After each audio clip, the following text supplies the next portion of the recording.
أعوذ بالله من الشيطان الرجيم. بسم الله الرحمن الرحيم. ألف لام ميم. الله لا إله إلا هو الحي القيوم نزل عليك الكتاب بالحق مصدقا لما بين يديه وأنزل التوراة والإنجيل من قبل هدى للناس وأنزل الفرقان إن الذين كفروا بآيات الله لهم عذاب شديد والله عزيز ذو انتقام إن الله لا يخفى عليه شيء في الأرض ولا في السماء هو الذي يصوركم في الأرحام كيف يشاء لا إله إلا هو العزيز الحكيم صدق الله العظيم. الف لام میم. اللہ لا الہ الا هو الحی القیوم. اللہ اس کے سوا کوئی معبود نہیں، زندہ ہے، سب کو تھامنے والا ہے. نزل علیک الکتاب بالحق، اتاری تجھ پر کتاب سچی، مصدقا لما بین یدیہ، تصدیق کرتی ہے اگلی کتابوں کی. وانزل التوراۃ والانجیل، اور اتارا توریت اور انجیل کو.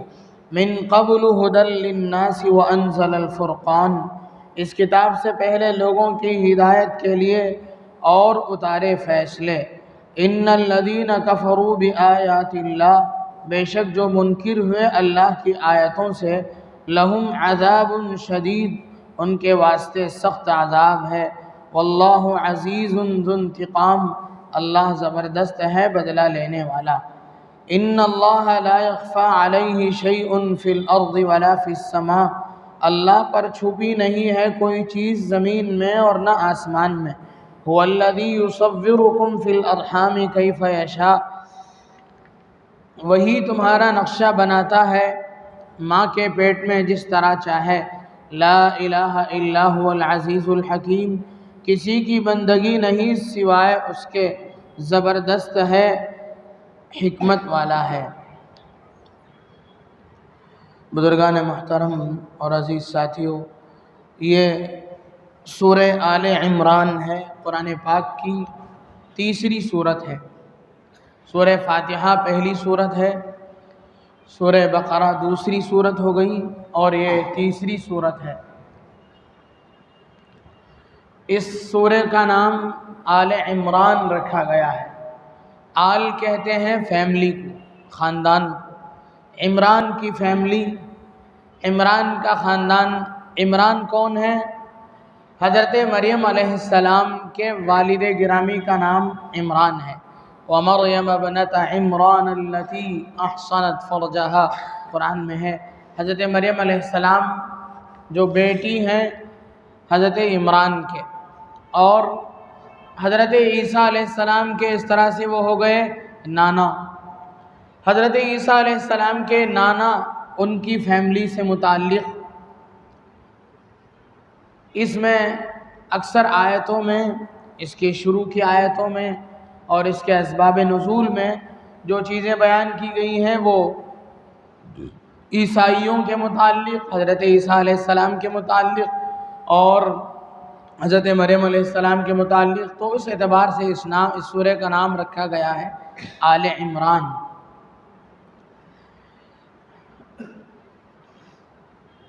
اس سورت کو سب سے پہلی سورت سورہ فاتحہ ہے. اس میں آیت ایک شریفہ آئی تھی، اہدنا الصراط المستقیم، اے اللہ ہمیں سیدھا راستہ دکھلائیے.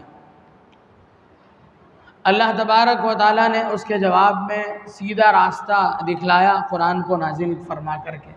قرآن کریم اس کے جواب میں نازل ہوئی اور اس کی پہلی سورت سورہ بقرہ نازل ہوئی. سورہ بقرہ کے آخر میں، سورہ بقرہ کے پوری صورت میں اللہ تبارک و تعالیٰ نے مختلف مضامین بیان فرمائے۔ اس کے آخر میں دعا کی گئی فانصرنا علی القوم الکافرین، اے اللہ ہمیں کافروں کے مقابلے میں ہماری مدد فرما۔ اب اس صورت میں جگہ جگہ کفار سے متعلق اللہ تبارک و تعالیٰ کی مددیں اور نصرتیں کیا نازل ہوئیں اس سے متعلق بیان اس صورت میں ہے۔ یہ اس سے پہلی صورت اور اس کے درمیان صورتوں اور اس صورت کے درمیان میں گویا کہ ربط ہے، کنیکشن ہے۔ کہتے ہیں معالم التنزیل اور اسباب النزول دو تفسیر کی مشہور کتابیں ہیں، اس میں لکھا ہے کہ اللہ کے نبی صلی اللہ علیہ وسلم کے دربار میں نجران کے نصارہ کا ایک وفد حاضر ہوا، جن کی تعداد 60 تقریباً بتائی جاتی ہے، 60 افراد پر مشتمل ایک وفد حاضر خدمت ہوا۔ مدینہ منورہ میں آپ کے دربار میں حاضر ہوئے، مسجد نبوی میں وہ لوگ آئے، آپ کے پاس نہیں، مسجد نبوی میں وہ لوگ آئے۔ 60 افراد پر مشتمل وہ جماعت آئی، اس میں 14 سردار قسم کے لوگ تھے، ان میں بھی 2 بڑے سردار تھے، ایک کا نام عبد المسیح تھا اور ایک کا نام ابہم تھا۔ اللہ کے نبی صلی اللہ علیہ وسلم کی عادت شریفہ تھی، آپ سرداروں کے سامنے مذہب اسلام کی دعوت کو پیش کرتے تھے، کلمہ حق کو پیش کرتے تھے۔ آپ نے عادتاً ان کے سامنے مذہب اسلام کی دعوت دی، توحید کی دعوت دی۔ وہ لوگ مسجد نبوی میں حاضر ہوئے اور مشرق کی طرف رخ کر کے انہوں نے نماز پڑھنا شروع کر دیا۔ اب اللہ کے نبی صلی اللہ علیہ وسلم نے جب ان کو ان کے سامنے دین کی دعوت پیش کی تو ان لوگوں نے کہا ہم لوگ تو پہلے سے اسلام میں داخل ہیں، آپ ہمیں کس چیز کی دعوت دے رہے ہیں؟ اللہ کے نبی صلی اللہ علیہ وسلم نے ان سے پوچھا کہے گا اسلام تمہارے پاس کون سا اسلام ہے؟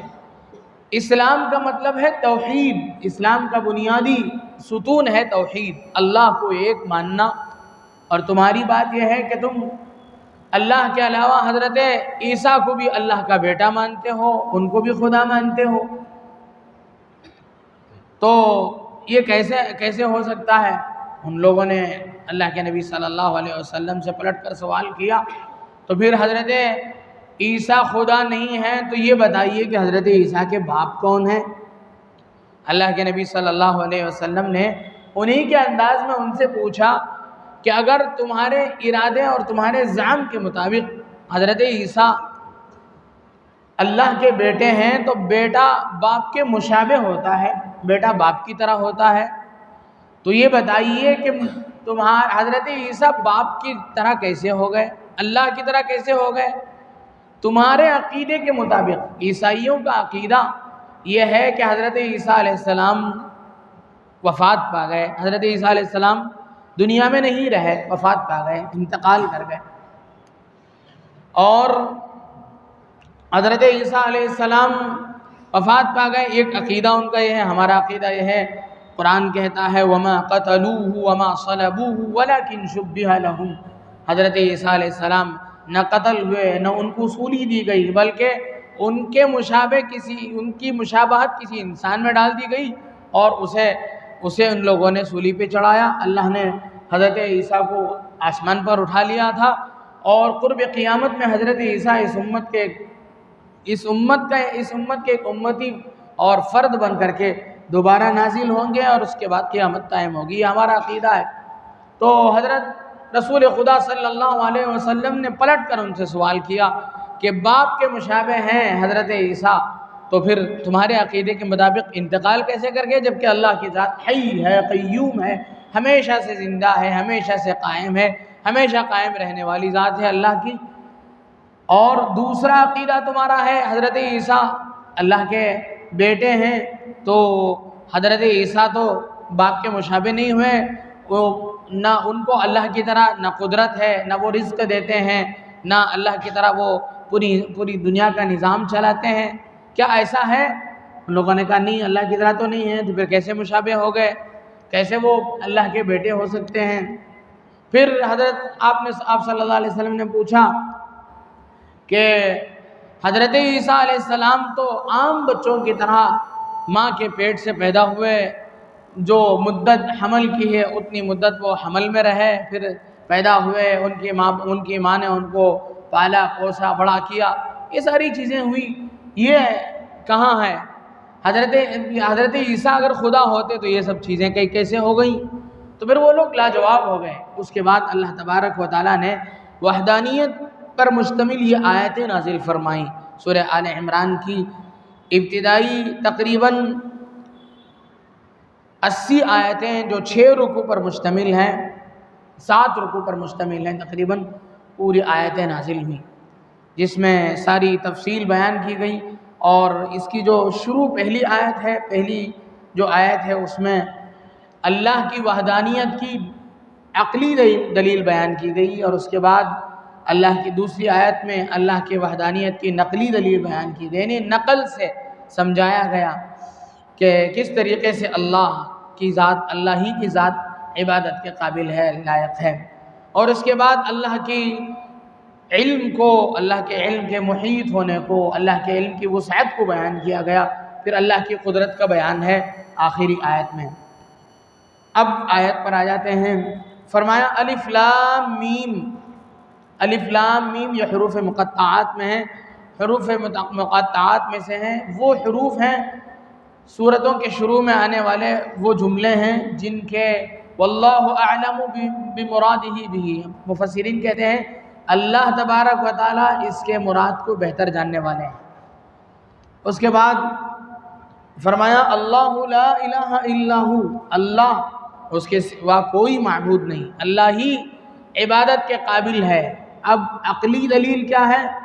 الحی ہمیشہ سے زندہ ہے، جو ذات زندہ خود سے زندہ نہ ہو، اور القیوم جو ہمیشہ سے زندہ ہے اور ہمیشہ زندہ رہے گی، وہی ذات عبادت کے قابل ہے۔ اس کے علاوہ اللہ کے علاوہ جتنی مخلوق ہے، چاہے شجر حجر کی عبادت کی جائے، چاہے دریا سمندر کی عبادت کی جائے، چاہے سورج کی پرستش کی جائے، چاہے حضرت عیسیٰ کی شکل میں کسی انسان کی پوجا کی جائے، ان کو خدا مانا جائے، ساری چیزیں وہ نہ پہلے ہمیشہ سے قائم ہیں، نہ خود سے قائم ہیں، نہ ہمیشہ رہنے والے ہیں، سب دنیا کی ساری چیزیں ختم ہونے والی ہیں۔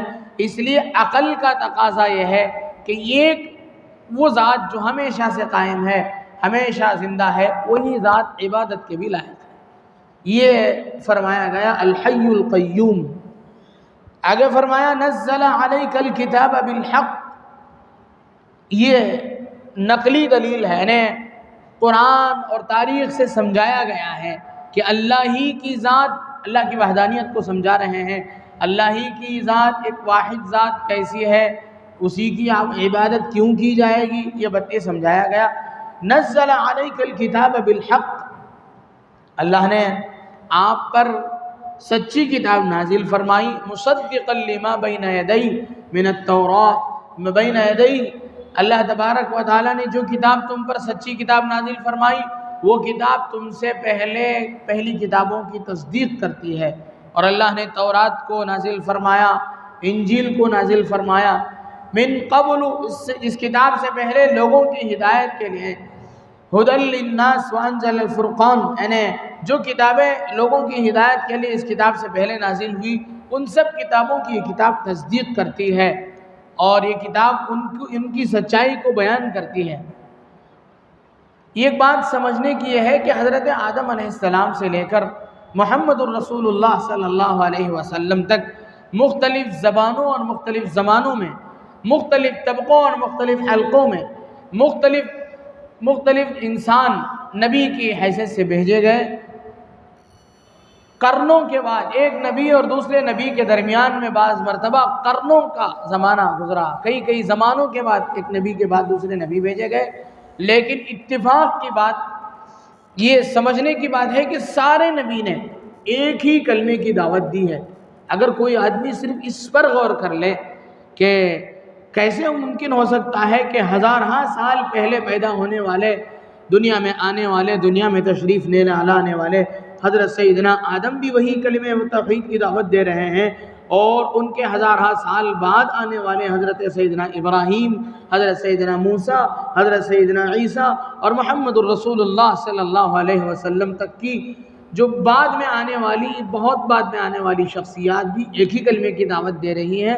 یہ کوئی اتفاقی بات تو نہیں ہو سکتی ہے، یہی دین حق کی اور کلمے کے حق ہونے کی اور اللہ کے سچ ہونے کی یہ دلیل ہے۔ انسان اگر اس میں صرف غور کر لے تو اس بات کا وہ توحید کا قائل ہو سکتا ہے۔ اللہ پر ایمان لانے کے لیے صرف ان باتوں میں غور کرنا اس کے لیے کافی ہے۔ تو فرمایا اللہ تبارک و تعالیٰ نے نازل فرمائی ہے تورات کو، زبور کو، انجیل کو۔ اب عیسائی جو دربار میں حاضر ہوئے ان لوگوں کے لیے یہ بات بھی یہ سمجھنے کی ہے کہ یہ قرآن ایسی کتاب ہے، تمہارے نبی پر جو کتاب نازل ہوئی اس کی بھی تصدیق کرتی ہے، تو اس کتاب کو اور اللہ کے ان نبی کو تمہیں ماننا چاہیے۔ تو اللہ تبارک و تعالیٰ نے یہ ابھی جو آیت بیان کی گئی اللہ تبارک و اس میں پورے مضمون توحید کا خلاصہ اللہ تبارک و تعالیٰ نے بیان فرمایا۔ قرآن کی یا پیغمبر اسلام کی یہ خصوصیت نہیں ہے، بلکہ یعنی توحید کا جو مضمون اس میں بیان ہوا ہے صرف اس کی خاص بات نہیں ہے، بلکہ پہلے انبیاء کرام علیہم السلام کی بھی یہی دعوت تھی اور پہلی کتابوں میں بھی یہ چیز بیان کی گئی ہے۔ اس کے بعد آخری 2 آیت میں توحید کا تکملہ ہے، جس میں فرمایا گیا ان اللہ لا یخفی علیہ شیء فی الارض ولا فی السماء۔ ایک بات یہ بتلائی گئی ہے کہ اللہ پر کوئی چیز مخفی نہیں ہے، اللہ پر آسمانوں اور زمینوں میں کوئی چیز مخفی نہیں، یہ ہمارے سمجھ کے اعتبار سے ہے۔ ہماری بڑی سے بڑی پہنچ آسمان تک ہے، ہم آسمان کو دیکھ لیتے ہیں، پہنچ نہیں ہے، اور زمین تو ہمارے سامنے ہے، اور زمین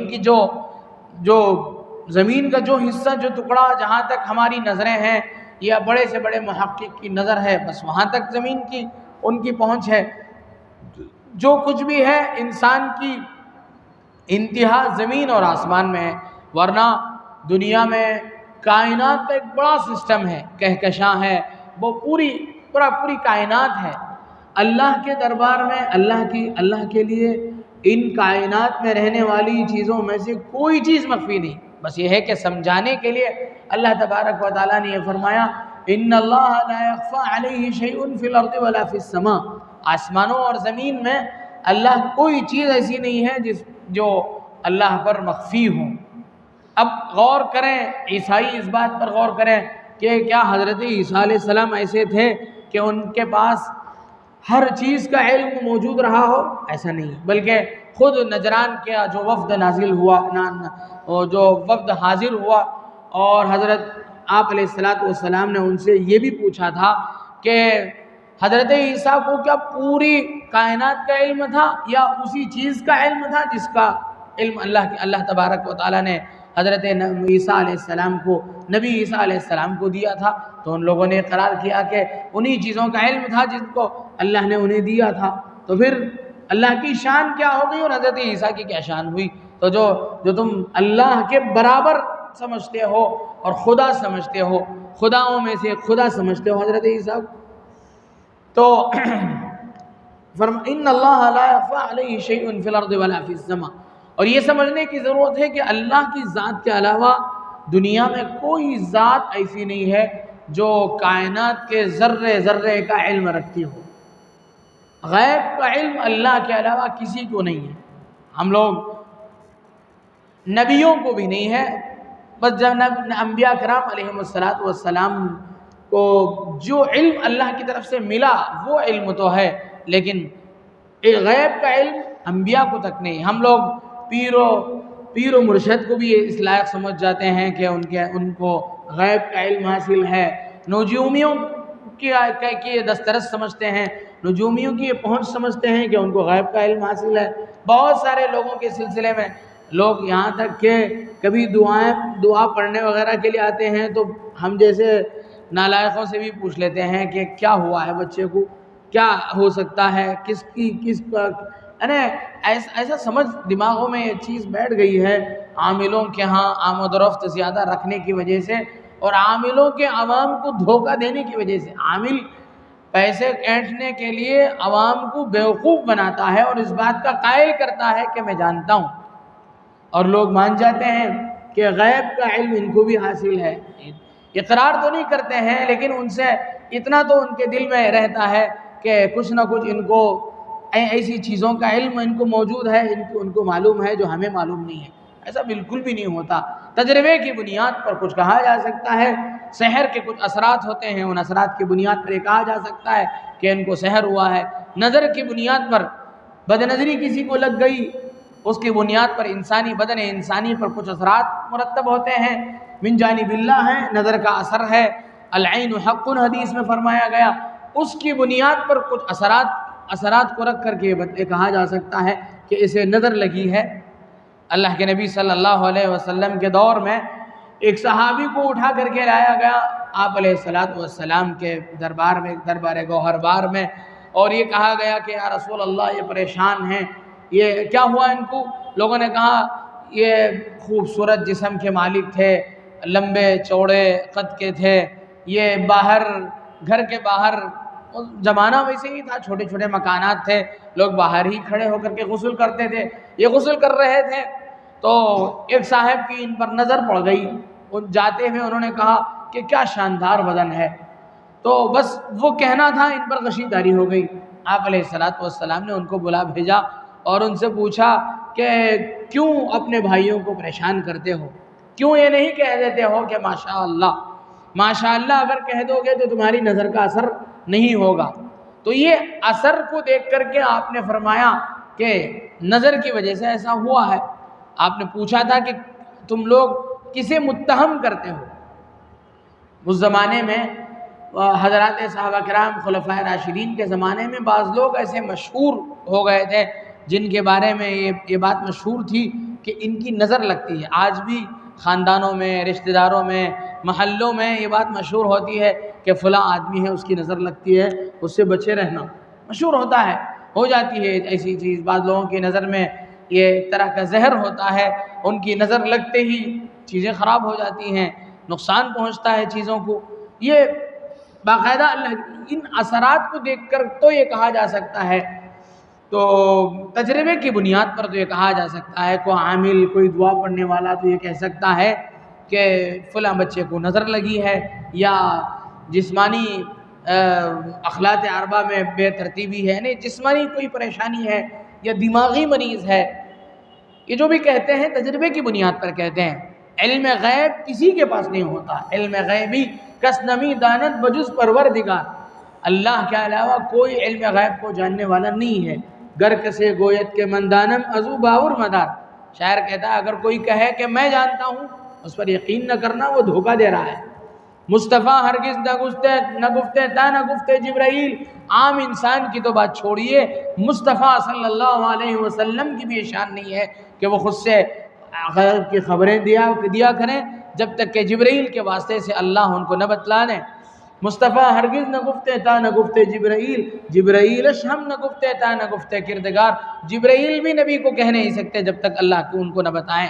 حضرت جبرائیل کو بھی غیب کا علم نہیں ہے جب تک اللہ ان کو غیب کا علم نہ بتا دے۔ تو یہ ہے کہ ان اللہ لا یخفی علیہ شیء فی الارض ولا فی السماء، کالی رات کی کالی چٹان میں، کالی رات میں کالی چٹان میں کالی چونٹی چلنے کی اس کے پیر کی حرکت کو بھی اللہ تبارک و تعالیٰ دیکھتے ہیں اور اس کی آہٹ کو بھی سنتے ہیں۔ یہ اللہ کی قدرت کاملہ ہے۔ جو ایسی قدرت کاملہ رکھنے والی ذات ہو وہ ذات اس لائق ہے کہ اس کی عبادت کی جائے، یہ نقلی دلیل ہے۔ آگے فرمایا هو الذی یصورکم فی الارحام کیف یشاء لا الہ الا هو العزیز الحکیم۔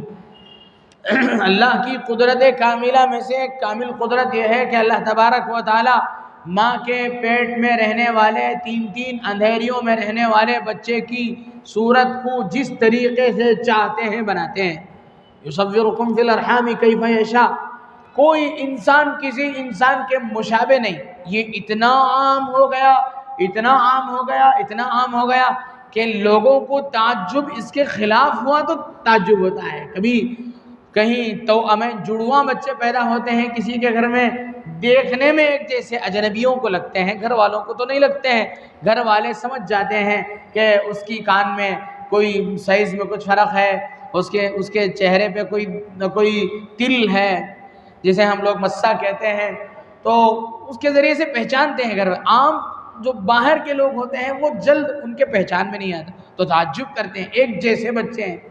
تو ایک جیسا بنانا یہ تو آسان کام ہے، ایک جیسا بنا دینا یہ تو آسان کام ہے، لیکن اللہ نے مختلف شکل میں انسان اللہ نے پیدا فرمائے. ایک باپ کی اولاد ہے، ایک ماں باپ کی اولاد ہے، لیکن شکلیں مختلف ہیں، عادتیں مختلف ہیں، طور و طریقے مختلف ہیں، چلنے بولنے چالنے کا ڈھنگ رنگ الگ الگ ہے. اللہ نے الگ الگ، کسی کی ناک چپٹی ہے، کسی کی اونچی ہے، کسی کا رنگ کچھ ہے، کسی کا رنگ کچھ ہے، کسی کا قد کچھ ہے. اللہ نے والذی یصورکم فی الارحام کیف یشاء، اللہ کی مرضی ہے، کسی کی کوئی آرڈر نہیں چلتی. دنیا میں لوگ ہر طرح کی چیزیں آرڈر پر بنا لیتے ہیں، مال کی بنیاد پر لوگ آرڈر پر چیزیں تیار کر لیتے ہیں. بڑا سے بڑا مالدار بھی کامتا رہتا ہے، ڈرتا رہتا ہے جب تک ولادت نہ ہو جائے، بچہ سامنے نہ آ جائے، اور پیدا ہونے کے بعد بھی کوئی گارنٹی نہیں ہے اللہ نے اس کی تقدیر میں کیا لکھا ہے، کوئی گارنٹی نہیں. یہ بھی ہندوستان کا بلکہ ہمارے صوبے کا ایک بہت بڑا مالدار آدمی، بہت بڑا آدمی، کروڑوں کی اس نے اپنے بیٹی کی ابھی قریب میں شادی کی. اس کا بیٹا پیدا تو اچھا ہوا، چلتے دنوں میں ڈاکٹروں نے اس کے بدن کی جو ساخت ہے اور اس کے بدن کے اندرونی جو خرابیاں تھیں اسے لے کر کے ڈاکٹروں نے یہ تجویز کیا تھا کہ یہ 8-10 سال کے بعد یہ تقریباً اس کی حالت خراب ہو جائے گی، اس کی بولتی بند ہو جائے گی، اس کا چلنا پھرنا ختم ہو جائے گا، اس کا دماغ معاف ہو جائے گا، کچھ ہی دنوں میں 11 سال کی عمر میں تقریباً ختم ہی ہو جائے گا. والدین کو بڑی پریشانی لاحق ہوئی کہ کیسے ہو سکتا ہے. ان لوگوں نے ٹھان لی کہ اسے کسی طریقے سے ہم فائٹ کر کے دکھائیں گے. ڈاکٹر ہے، کوئی عالم الغیب تو نہیں ہے. کوششیں کی گئی، بڑی کوششوں کے بعد ابھی تو وہ اس عمر کو پہنچا کہ اس کی شادی ہو، اور ابھی قریب میں اس کی شادی کی گئی. اور وہ لوگ رہتے ہیں امریکہ میں، شادی ہوئی انگلینڈ میں، غالباً ان کی شادی ہوئی انگلینڈ میں، غالباً شادی ہوئی ان لوگوں کی، اور رہنے والے ہیں تمل ناڈو کے. کروڑوں روپے خرچ کر کے، لیکن نہ کھڑے ہوتا ہے، نہ چل سکتا ہے، نہ کچھ نہیں، بس ایسے ہی اس کی شادی کر دی گئی. تو اللہ کی قدرت میں یہ سب چیزیں ہیں. بچہ کیسے پیدا ہوگا؟ جب تک بچہ پیدا نہیں ہوتا بڑے سے بڑا آدمی پریشان رہتا ہے، اور پھر اللہ تبارک و تعالیٰ چلتے دنوں میں اس کے اندر کیسی تبدیلیاں لائیں گے کچھ نہیں بتا سکتا. اچھا بچہ پیدا ہوتا ہے، چلتے دنوں میں اس کے اندر اس کا ہاتھ پیر مفلوج ہو جاتا ہے، دماغ معاف ہو جاتا ہے، بہت ساری تبدیلیاں ہو جاتی ہیں. تو اللہ تبارک و تعالیٰ قدرت کاملہ والے ہیں. والذی یصورکم فی الارحام کیف یشاء لا الہ الا ہو. اللہ تبارک و تعالیٰ ہی وہ ذات ہے جس کے علاوہ کوئی معبود نہیں. العزیز زبردست ہیں، الحکیم و حکمت والے ہیں. تو یہ آیتیں ہوئیں. ان آیات میں اللہ تبارک و تعالیٰ نے یہ بیان فرمایا ہے کہ اللہ تبارک و تعالیٰ کی قدرت کیا ہے، اللہ تبارک و تعالیٰ کی وحدانیت کیا ہے. اس میں اللہ تبارک و تعالیٰ نے اسے بیان فرمایا. حضرت نواس ابن سمعان رضی اللہ عنہ فرماتے ہیں اللہ کے نبی صلی اللہ علیہ وسلم نے فرمایا کہ قیامت کے دن، اس سورت کی فضیلت بیان کر رہا ہوں، قیامت کے دن سورہ بقرہ اور سورہ آل عمران اس کی تلاوت کرنے والے اور اس پر عمل کرنے والے کے لیے سائبان کی طرح ہوں گے، سایہ دینے والے ہوں گے. تو یہ اس سورت کی فضیلت ہے. اللہ تبارک و تعالیٰ سے دعا ہے کہ اللہ تبارک و تعالیٰ ان آیات کے ذیل میں جو باتیں کہیں کہنے والے کو بھی، سننے والوں کو بھی عمل کی توفیق عطا فرمائے. آمین. وآخر دعوانا الحمدللہ رب العالمین.